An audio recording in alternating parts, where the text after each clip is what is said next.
In this video, I will show how to fix and resolve there is a problem with this formula. So guys, if you are facing this error, you can resolve and you can try this method.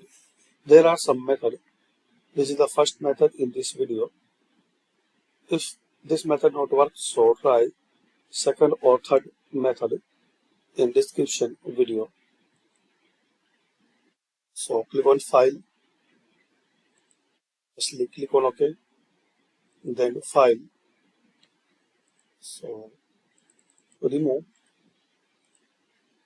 now file, options and advanced. Underneath editing options, click on use system separators.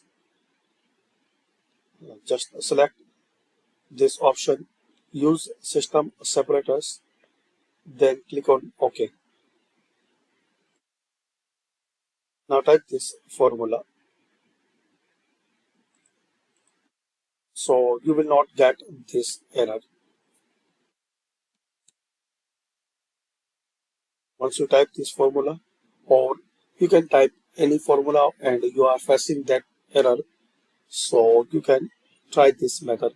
If this method not work, so you can try some other method and video in description. So thanks for watching and comment this method works for you or not.